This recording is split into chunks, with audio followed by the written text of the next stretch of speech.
Hello, everybody. Hello. Good afternoon. Good afternoon. It's Thursday, and I am here. I'm Eddie Phillips. I'm here for the Erudition Network interactive Black History and Knowledge session. Greetings. Hey, Taisha, good to see you. Good to see you. Hey, more people probably will start to come up in here, and even if they don't, we're still going. I'm trying to adjust this. We're still going to have a good session today. A little bit jazzed today, so if it seems like I'm like excited, I am. I am looking at where we have gone over the last year. I am very happy to say that we have started to put a foothold out here and start to reach more people. Today, Erudition has gone out and we have a new Reddit account. We are on TikTok now. We are on Instagram.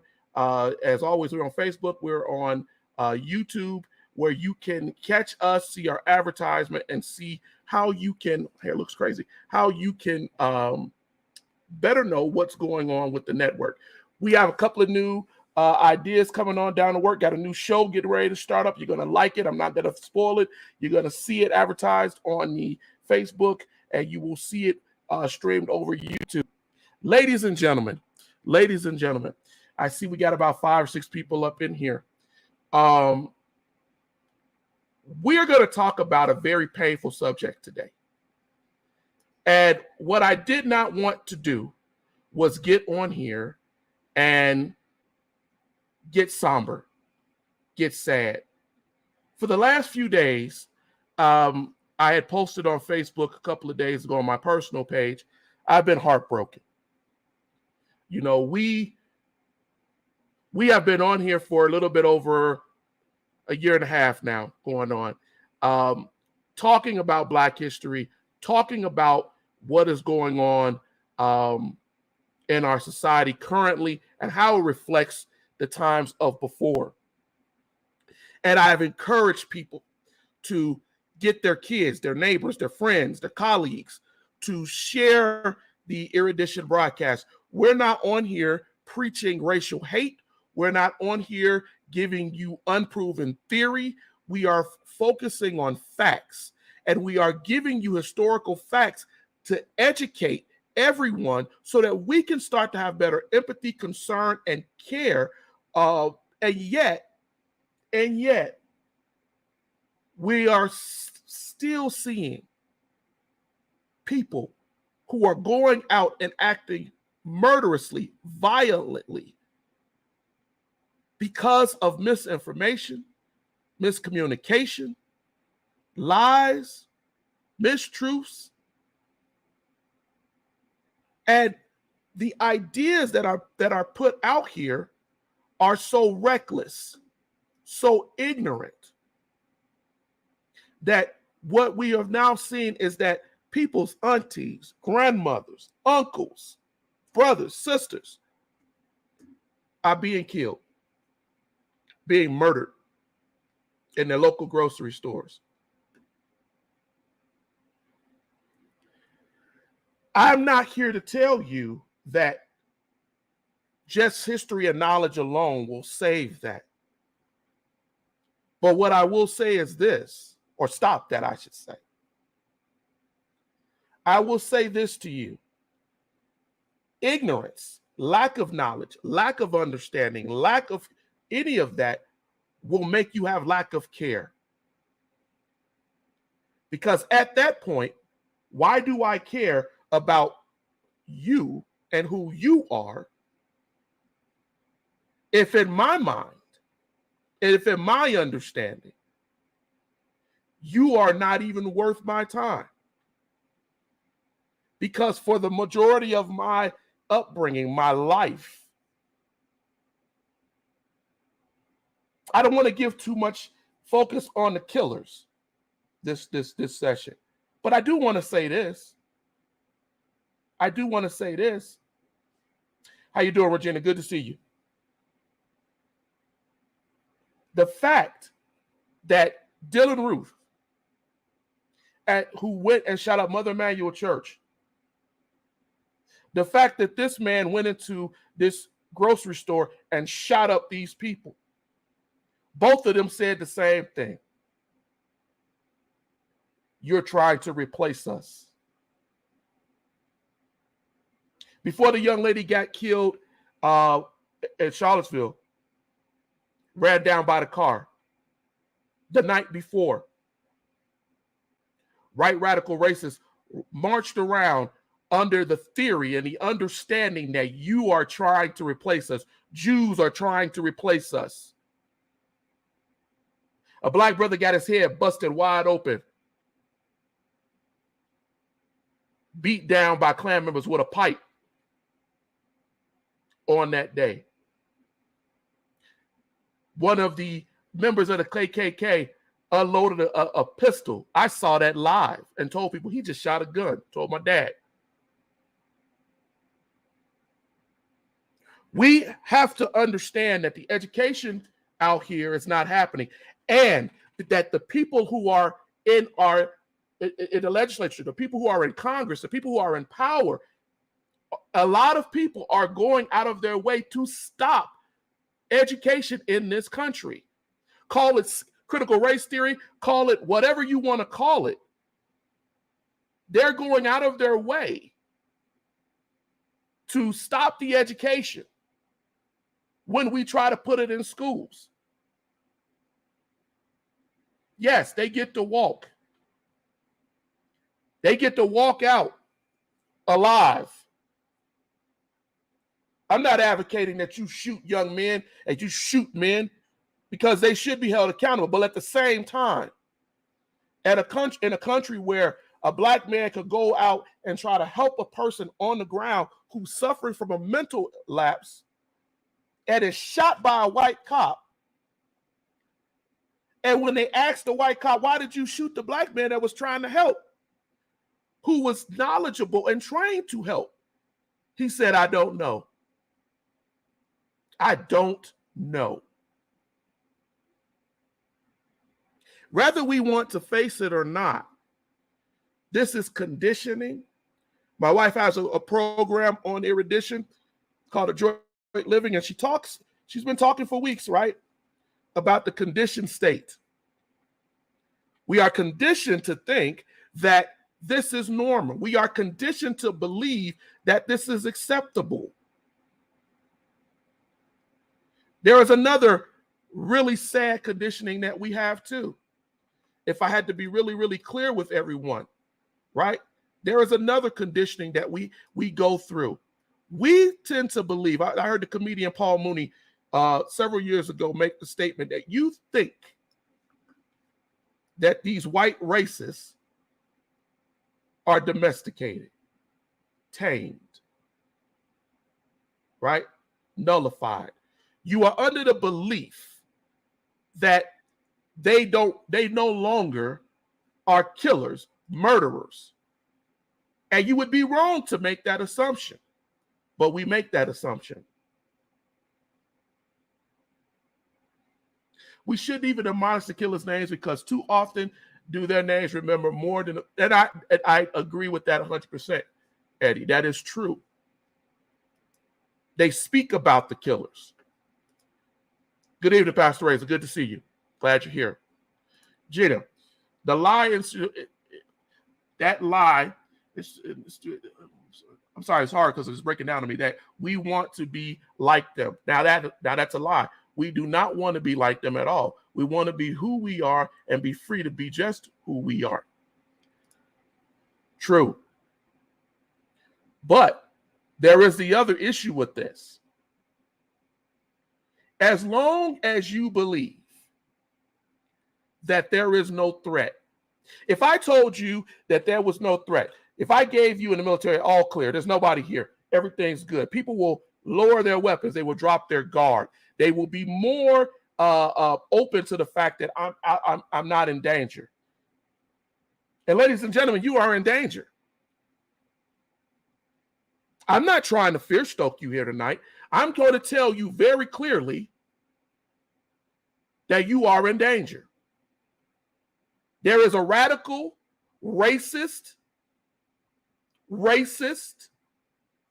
insurgent group in this country who feels and is looking for political power and are finding it in certain areas. There are people out here who will not wait for the political power, so they are the foot soldiers of violence. And they go out to do the wet work, the drop work. When you look at the fact of how many shootings that have a racist background, there was a report last year that the racial hatred is a factor of 13% of the mass shootings at grocery stores over the last 5 years, because there's been more than one, more than two, more than three.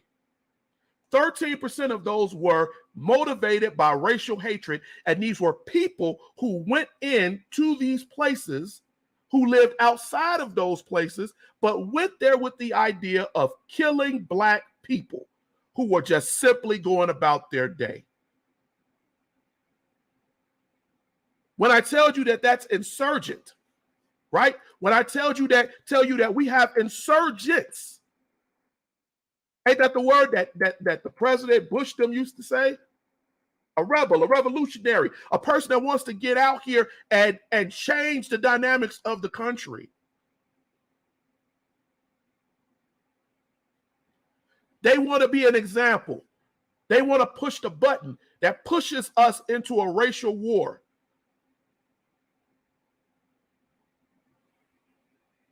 We need to understand that.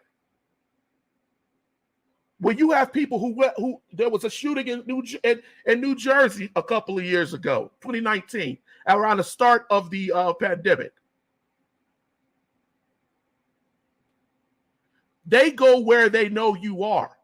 They go where they know the soft target is. There was a shooting here. I'm in Colorado, in Boulder, Colorado, that shot dead 10 people.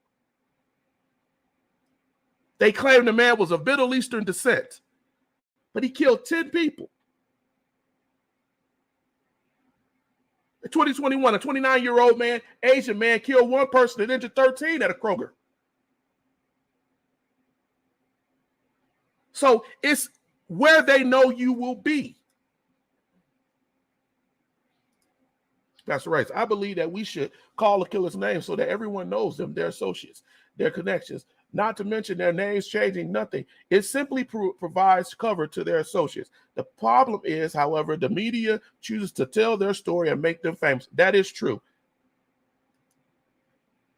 The media makes them famous, holds their names up. Don't really talk. The family's really sorry. They call it domestic terrorism, baby, but they call it domestic terrorism when we hold them accountable to say it. It took us years to get them to admit that there was domestic terrorism. But it's not new. It's not new. Several months ago, I sat here and did a lesson. And I often, it was weird because I wanted that lesson out because my sons I had sat down and asked them about history. And I remember as we were going over it, I kept saying, do you know about the People's Grocery lynchings, murders? You call it whatever you want to call it. And they told me no, they'd never heard of it, didn't know about it. And I had to break it down to them what the People's Grocery lynching was. And if you were one of the people, who didn't hear it, I'm going to repeat it. And if you're one of those ones who've heard me talk about this before, please stand by and stand with me. I want people who don't know to know the story of the People's Grocery and why that is relevant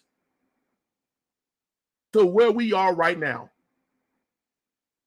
Because if we don't, I'm sending a message, if we don't recognize these things as circular, that they keep happening, repetitive,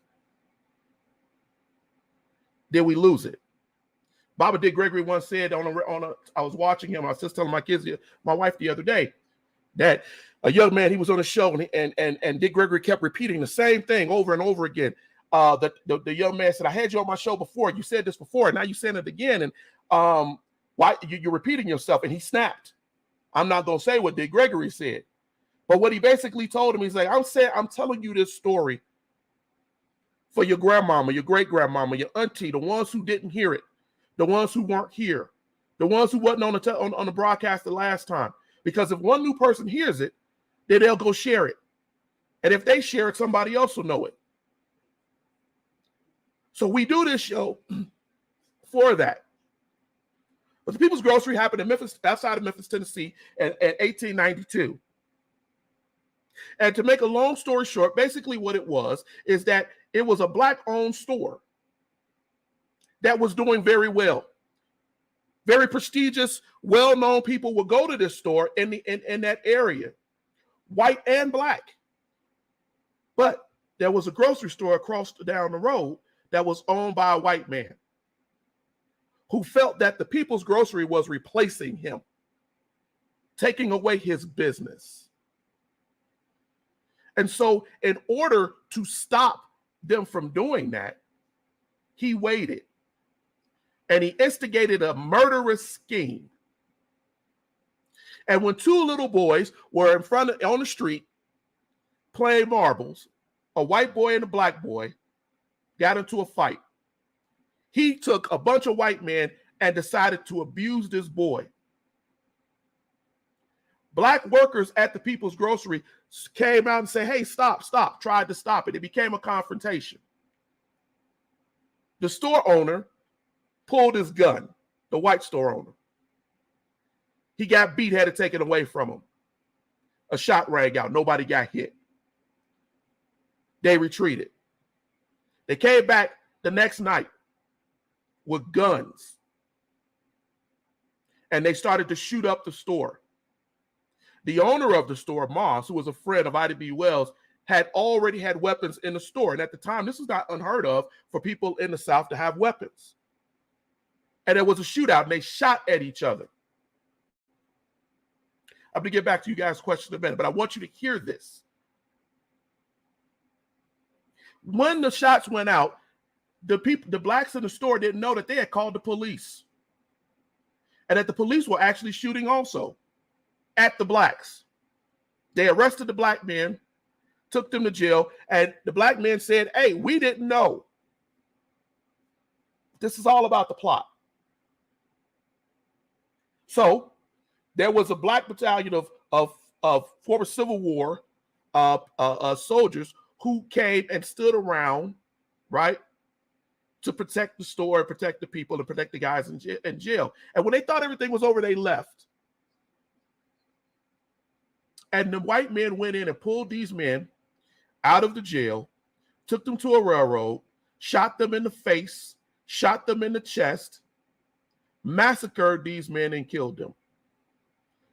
And then went and took over the store. Tried to burn it down first, but that wasn't the plot. And then they went and they usurped it. They took over the store.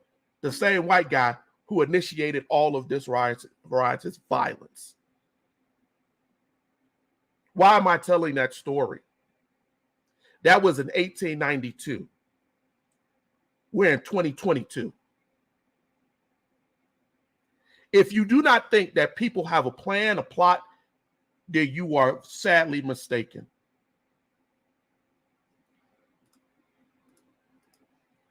The media also shows graduation photos and says he was so nice. When it's a white man, when it's a black child, they look for anything they can. Fine. America hasn't come as far as people think. It has not, and it's we haven't either. I'm going to get into that. Repeating the murderers' names only encourages people who are looking for 15 minutes of fame, even if it's okay. You got cut off there. American history has shown that the greatest motivation of change is trauma. That's why I believe the names of killers should not be remembered, because it shows that they have created a trauma which signals to other people that if enough of them kill, they can spark change. Here's the thing. I understand every point that each one of you all made, and I think you're arguing the same thing. I think we should share victims' names. I think we should talk about the victims. We should talk about the people who got killed in the People's Grocery. We should talk about the people who got killed in this grocery store. We should talk about the people who have been murdered. And I think that is important. I believe that what Pastor Razor's point is, though, is that if we ignore the killers, not necessarily say their name, but if we ignore them, what we do is we perpetuate the idea that they can continue unknown. See, killers aren't born just out of themselves. I heard a woman on the media the other day. She said, we used to think it was a lone wolf situation. No, it's not. Black folks have never believed that it was lone wolf. The story I just told you was not lone wolf. There are people who get together, rather, the Klan itself was a social club. It ain't just the churches. It's not just the families. It's people who get together on hunting trips, going out to go golf, get together to go play sports. It's the folks who do this fishing and talk about how much they hate other people, how much the country could be different, who ravel and rave on about the idea that they're being replaced, that they themselves should feel in threat, and then convince other people to feel in threat. And this right now is the problem. This right now is the problem. Because as we get into this whole idea that no one should replace me, no one should take over who I am, what I am. This is my land. I want my country back. You choose whatever racist, bigoted slogan that you want to choose. But the bottom line is they believe it. They believe it. We are looking at these things as if it's in a vacuum, all of us. I told somebody, and I'm not going to spread a conspiracy theory here, but I'm going to tell you something right now. For a person to drive 200 miles to go kill people is intent. Murderous direct intent. To go and look at that store a day before you go shoot, that's intent. Why didn't I kill the first day? And as the analyst in me, going to go look and see who was at the store, because that's where my mind goes. In 1892, the People's Grocery, they knew Moss, the owner, was at the store the day that they did the conflict. Who was at the store? And as I started going to see the fire official who lost his mother, I saw that there was a Black activist who had been very vocal about racism, who was at the store and was killed, female. And I said to myself, I said, wow. We don't even know all these motivations. And most of the time, while we're watching the media and we're trying to look at the media, We're not really listening to everything. I was on a show the other day with Mike and Phil on the Man Up Real Talk show, and I was talking and I was making the point that when me and my wife first watched the first coverage of it, one of the reporters actively said, he drove all the way up to the store. And I thought, that was a very weird way to say something. He drove all the way up to the store. And it just stuck out to me as a logical person that sentence didn't really make sense. National news, we look at that and it says he drove 200 miles to the store. And I asked myself, why didn't she report that? Why didn't she just say he drove 200 miles? Because who was not allowing her to say that at the time? Just like we don't know who was all at the store that got killed. They would tell you that it's just a bunch of random black folks that was at the store. He killed anybody indiscriminately. History may show us that that's never really the case. Lynching, racial murders are always done to send a message.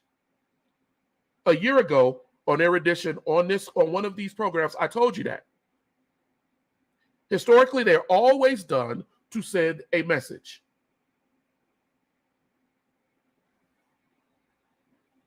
And because we are not aware, and you have to make an absolute pristine point, we always have to be mindful of the words that are spoken and things that are said. Because when we don't do that, when we ignore that, then we find ourselves regurgitating things, facts, and things or things we think to be facts, based on what someone told us. The news said this. The media said that. It eventually came out that this young man was talking about replacement theory. The idea that other cultures are going to replace white people, and that in the next few years, white people in America specifically, that's where their minds are going to be a minority and not the majority. Well, this is a fact. That is actually going to happen. But it's not just America. It's not just America. If the fear that is stoked on replacement theory comes from way back in the day when they talked about Anglo-Saxonism, before the Klan. It comes from the idea that you are chosen to be more than, that you are the rulers. This is the theory. This is why we are continually having these problems.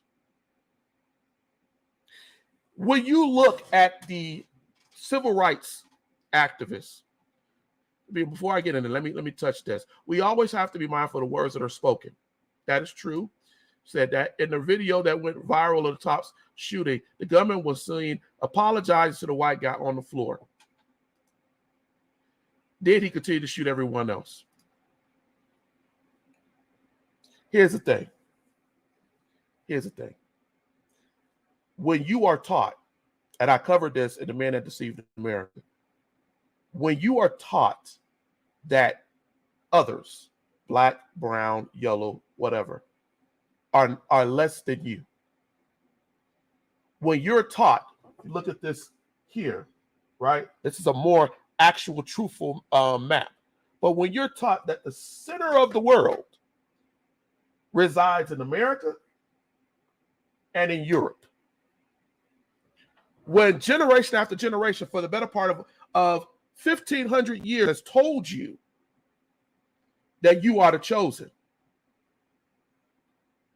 and that everything else, right, is an infidel, is non-human, then you start to believe that it doesn't matter what I do to you. It's the same as me taking a dog out in the back and blowing his head off.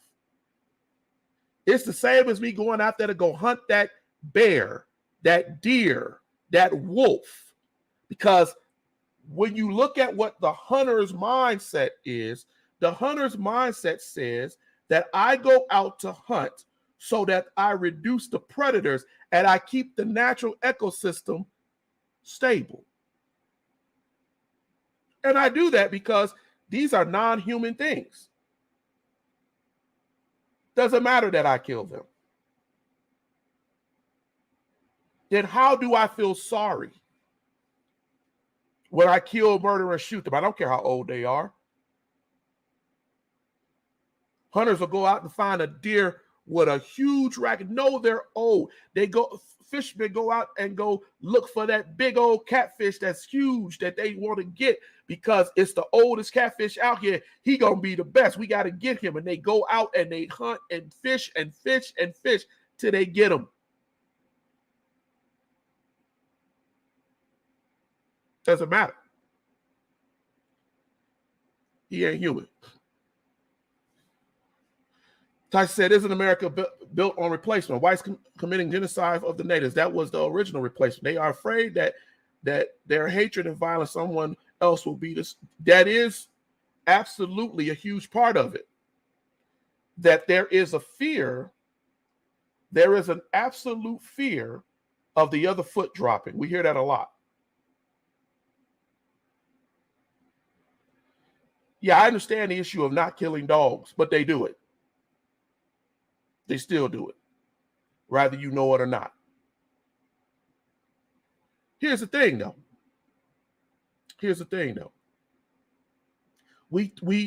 Tyson makes a good point about the replacement theory, right? The whole idea is, I know that I have done wrong in history. Historically, I know that I have done some horrible, horrible things. And so in order for me to survive and realize that, wait a minute, now I'm not going to be in the majority, right? I'm not going to be in the majority. It scares them.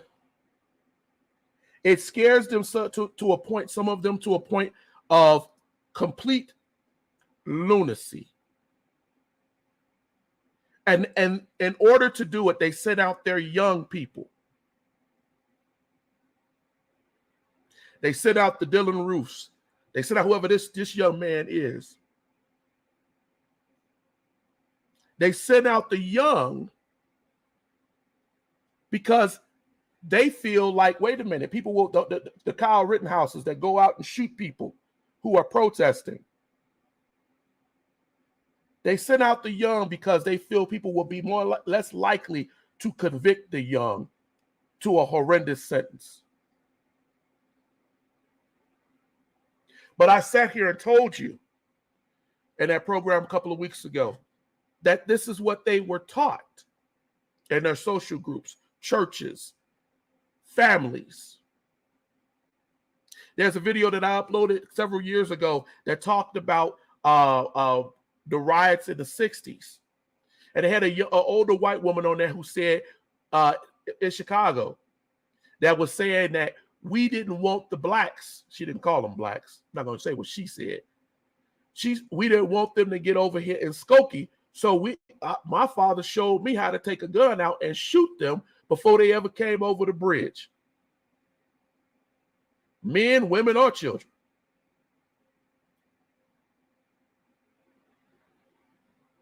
The idea of racial murder and basing it on replacement is only one issue. When you hear people talking about Rhodesia, it's funny. I told the guys when I was on their show the other day that my son, right, I was sitting in here doing some work, and I saw that he was looking at one of his school lessons, and it was talking about Rhodesia.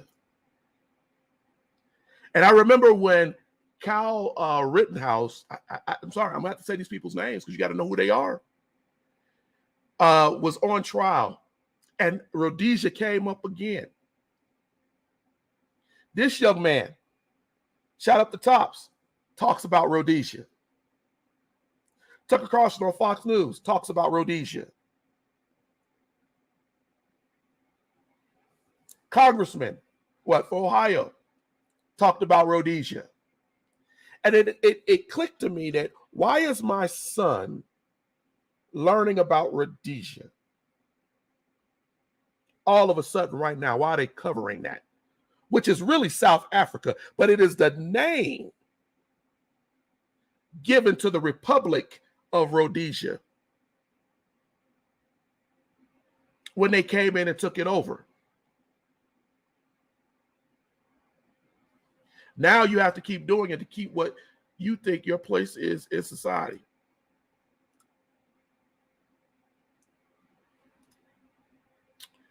Rhodesia, ladies and gentlemen, is South Africa, part of South Africa. It was led there by a man named Cecil Rhodes. If you don't know who Cecil Rhodes is, then you need only look to the folks, some presidents who have called themselves Rhodes Scholars in history and bragged about how they were Rhodes Scholars because Cecil Rhodes financed this idea of educating people all over in different European countries and sending people like Bill Clinton over to go study at Oxford and things like that. But it was still about colonization. And when Rhodesia was established, this was a huge part of apartheid. When Queen Elizabeth's father, who was against the idea of apartheid, did not support it, they decided that they were going to be independent so that they could continue what they were doing in South Africa. As we decolonized, as apartheid went away, and now in South Africa, you have people who are going back, what we don't do here with reparations, who are going back now and saying, look, let's look at the records and see who owned this land that was taken. Let's look at the oppression, the violence, the murders, the things that happened. And let's try to restore some trust here. Let's try to repair the breach of what happened here. So some lands, not all, were returned to the rightful owners. Some monies had to be paid back. And blacks moved into these areas of Rhodesia, which were exclusively for whites, for the better part of almost 100 years. And this caused anger all over the world. And even now, racist men are flying the Rhodesian flag. Not the new established Rhodesia, but the old flag to show we support the colonization. We support that history of racism and murder. These young men both were deeply involved with the idea of Rhodesia. Dylann Roof actually had a website calling himself the Last Rhodesian.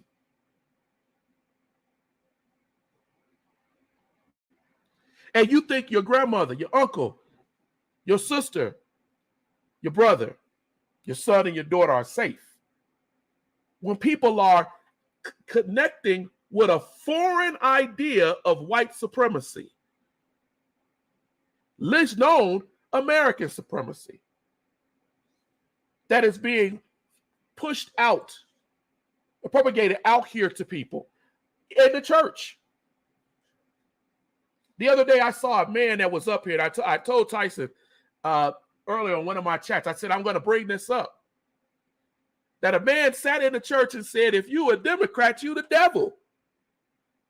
Can't no Christian man ever be a Democrat.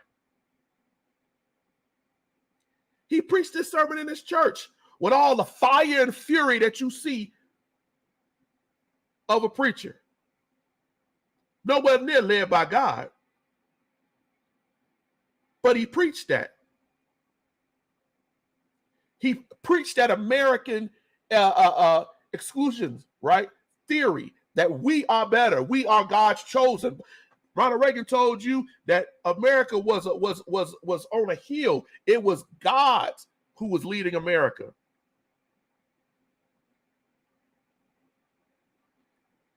These people claim replacement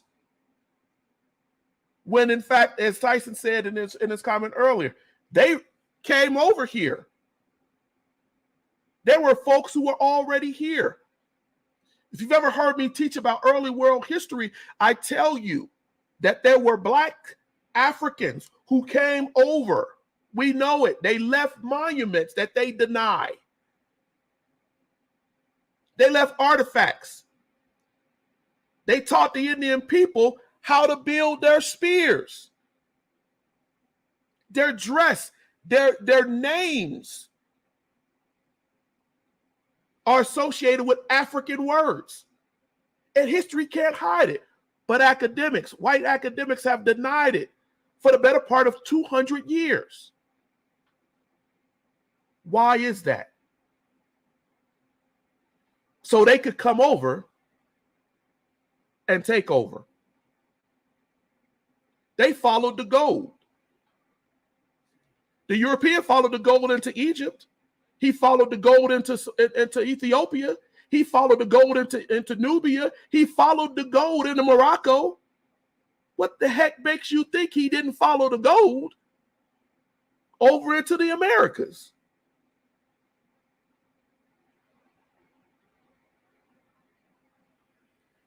And when they got here, they knew they had to conquer the infidel. They had to kill. They had to murder, make an example, cut breasts, ears, fingers, noses, eyelids off. And you think that this mentality just goes away.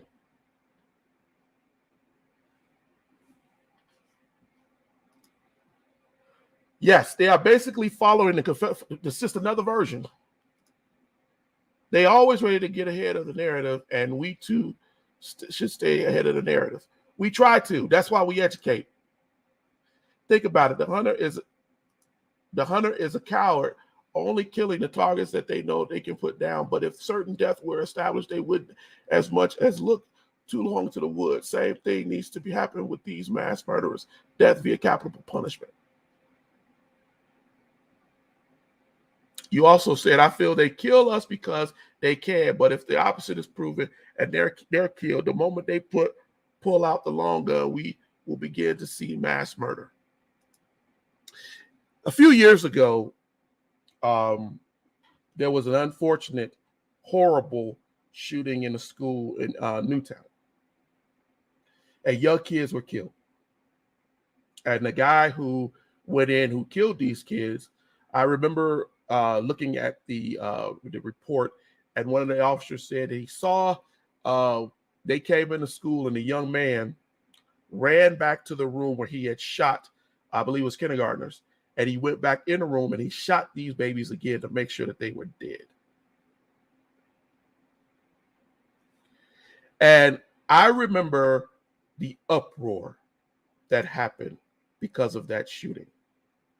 Predominantly, majority white. It was everywhere. It was at the Super Bowl. It was on every award show. It was on news. Everybody talked about it because everybody felt the pain, the connective tissue of losing young kids who didn't even know themselves yet and were murdered. And I felt that collective pain. And in that, I also saw something else. I saw the idea of how much they hurt when theirs are killed, and how much they disregard when ours are killed. When Black children are shot in the neighborhoods of Chicago and Detroit and California, anywhere, it is automatically it's quickly dismissed as gang crime. And people move on. That's unfortunate. It's gang crime, and they go on as if to say they deserve it for living there. So there is a huge part of me that understands the disconnect of America, the two Americas, as NAACP said in the 70s. What did Dr. King say about you're too arrogant? God will replace you by another people that doesn't even know your name. The Bible tells you God don't need you. God can make the rocks cry out. But the Crusades were because they said God willed it. Right? Manifest destiny is to say that God willed it. Slavery of anybody that wasn't white for the better part of 400 years was because God willed it. God, to a lot of people, became an identifier of something that supported conquering, dominion over others, not inclusion. Inclusion was never the idea.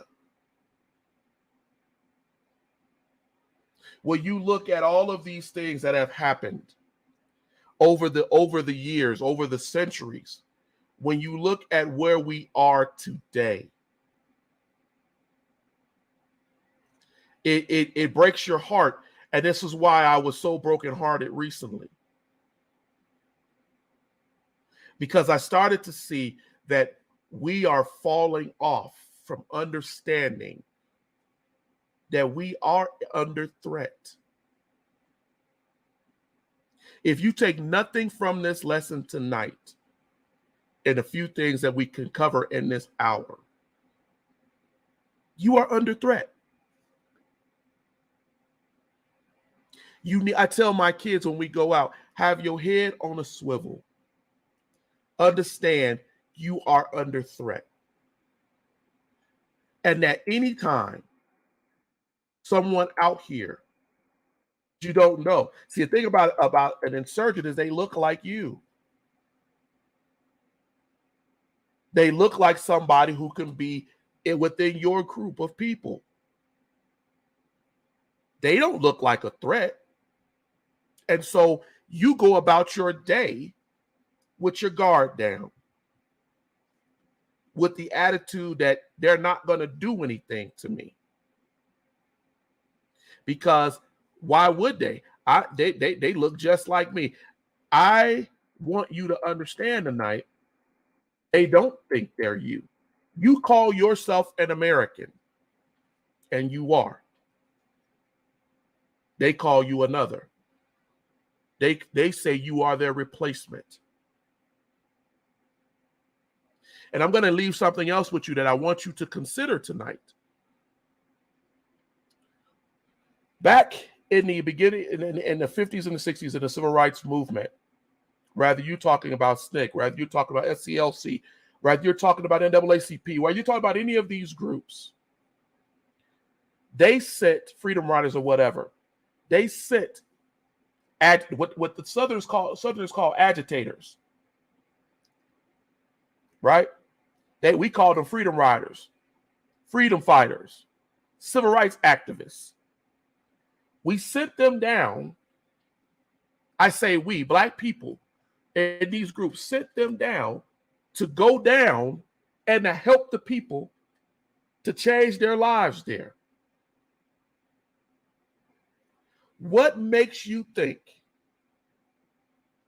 that white, racist, xenophobic people aren't sending people into your communities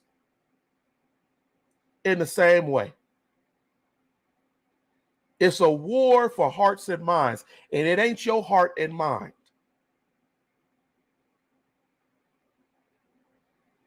I am very critical of media. I'm very critical of what we see and what we say, because if we don't educate ourselves to have a better understanding, we drop our guard. We drop our guard. I remember when James Byrd was dragged to his death down there in the South. One of the guys that killed him was a guy he knew. See, there's a trust. I heard people say when this young white boy showed up at the store a couple of days before, somebody bought him a drink or whatever because he looked like he was having a problem. When Dylan Roof walked up in Mother Emanuel's church, they prayed with him for an hour. An insurgent has the idea that it doesn't matter what you do. I have a goal here. I'm fixed on this goal. And I'm bold. In 1979 in Greensboro, South Carolina, there was activists that stood out there. And I was asking this question the other day to somebody, to my kids. Activists were out there and the Klan opened fire on them. And a lot of the Klan members got and killed some. And they got away with it in 1979. Not 1960, not 1950. They got away with it because they said that the activists were violent and they just returned violence with violence. And they took out shotguns and automatic weapons and they killed these people.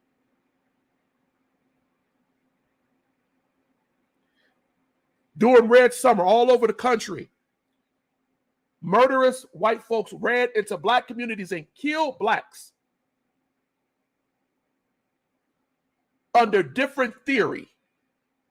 But the fact of the matter is, for every group of blacks that they killed, that they murdered, few were held accountable. The activist, Angela Davis, said that Bull Connor, when she was a kid, her daddy went and bought with those old two-way radios. And he bought that radio because he wanted to listen. They would get on a two-way radio, on the radios, and they would listen. And this is the way that the white racists would say, we going over in Negro Town tonight. We're going to go bust some heads. They will communicate to come into our communities to torture and kill our people. In 1919, a group of crazed white people rolled into Washington, D.C., and they would have killed a whole lot of black people if not for the fact that World War I veterans who were allowed to keep their weapons, blacks, fought back, shot back at them, killed some of them, and repelled them. And so to answer that, it's a little bit of history for you.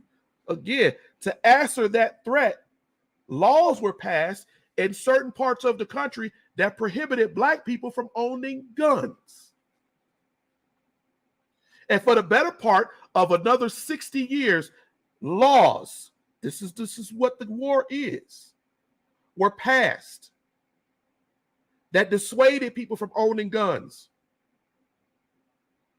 And so while all of us are out here screaming, hey, let's stop guns, let's stop guns.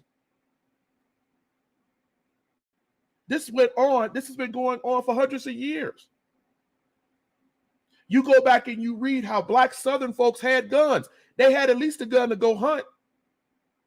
Go read the narratives. And then they took them guns from them. They confiscated them. So the very thing that you hear these so-called radicals out here saying about they're going to take our guns is exactly what they have done to blacks. And then they're allowed to go into your community and shoot it up. Murderers. To drive hundreds of miles to murder someone. When I did the promo for this episode, I wanted to talk about America's history of racial violence. And I could have gone and just talked about all of these different people who have been killed. Ahmaud Arbery running through a neighborhood, shot dead in the road. Botham Jean in his house. White cop comes in and blows him away. Any of the mass shootings that we could talk about, rather it be Mother Emanuel's Church, rather it be Tops Grocery, over and over and over and over again. Going all the way back to 1892 and talking about the People's Grocery.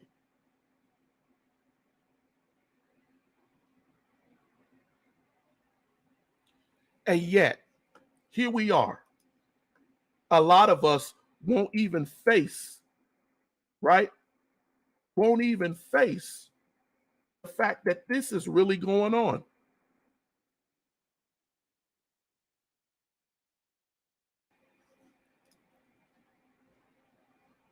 I think we have. Thank you, Dustin. Thank you for coming on and staying with us. Tyson, shooting back and even just carrying in the public was deemed illegal when the Panthers started marching. The enforcement of these laws are enforced. They're enforced by the legislature. They're enforced by Congress. They're enforced by the people that they put into power. The same ones that are telling you right now that we shouldn't teach this history. The same ones who will discourage and dissuade and say, hey, look.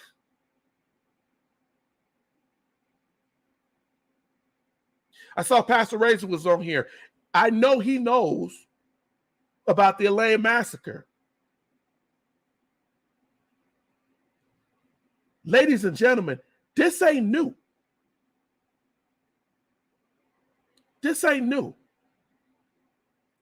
And if you keep telling yourself and telling your progeny to be permissive, docile, and not aware, I'm not telling you to go out here and attack anybody that's white. I'm telling you, be aware. Learn your history. Look at the laws. Listen to what's being said. Listen to what's not being said. I heard very few people ask, who were those people that were in Tops Grocery? Who was in that grocery store? Many years ago, when the Congresswoman got shot in the head and she survived, the man who shot her in the head came there and shot a judge and several other people. If you think that civil rights activists who planned and strategized as to what they were going to do were the only people that strategized, you're wrong.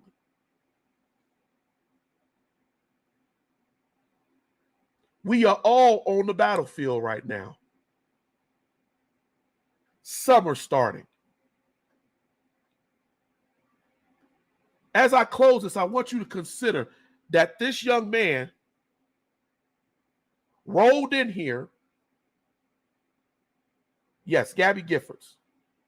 Thank you, Dustin. Rolled in here in military gear, military grade gear, a helmet with a camera on it to film exactly what he was going to do. I want you to think about the fact that when Ahmaud Arbery was shot dead on the road, there was a man in another car with a camera filming. Lynching and racial murder is always to send a message, to recruit, to get other people to join the cause.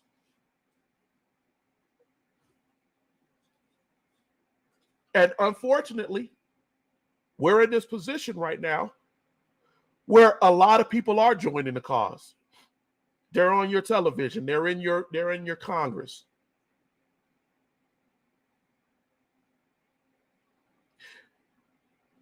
Doesn't make them a monster. We must stay on. They're not a monster by color. They're a monster by attitude and by what they believe. And even if we play the idea of mental health care, mental instability. I saw everything that you said on here, and I'm trying very hard to talk to, even if I don't admonish it. I see everything everybody is saying on here. But here's the thing. As I told you, because we're at our hour. As I told you, I don't care if you say the names of the killer. You can say the names of the victims. But I want you to understand one thing that we got to get in our head. There will be more victims until we start to understand what is creating the insurgents, the violence, and counter that. I think we have a somewhat of an idea where it comes from. The lack of education, the continual media bombardment of replacement theory and CRT and all of these psycho theories of oppression that aren't really there to oppress anybody. When we have people saying, take your country back, as if it's been stolen from you. And if it was stolen by who?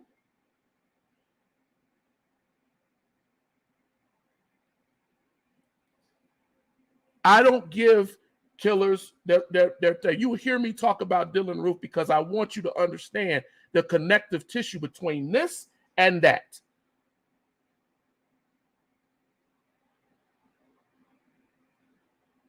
Ladies and gentlemen, I hope you got something from this lesson today. Please feel free to put comments, touch on some things that maybe we didn't cover within this hour. But let me tell you, I appreciate you. I thank you for coming on and spending time with us on this broadcast as we go through and we look at these things. We have new things coming along. And I really encourage you to share the program. We have some other things that are coming along. You see, I got a light back here. We're trying to build and grow what we're doing to reach more, to do more, to educate more, not just Black, everyone, so that we can have a better understanding and a better empathy for each other. I think when we do that, we'll all be better people as we take our steps to be more mature in our mind and understanding that just because I disagree with you does not mean I have to kill you. Just because you look different than me doesn't mean I have to harm you. But I thank you all. Until next Thursday, I hope that you drop something in here, drop us a line, put something in the comments, YouTube, Facebook. Hey, go look at us on TikTok. We're on TikTok now. Just look for the Erudition Network. Go pull us up on Reddit. You will see that we're there at the Erudition Network. Instagram, you will see us start to be everywhere because I want us to be everywhere and touch as many people as we can. But until next week, I'm going to say have a great weekend. Have a great rest of your day. And again, I thank you for spending this hour with me as we went over this really hard topic. And I hope you got something from it. And if you didn't, drop a line and tell me what you expected that you could get out of it. I'm open to your criticism, critiques, and suggestions. All right. Until next week, you all have a good one.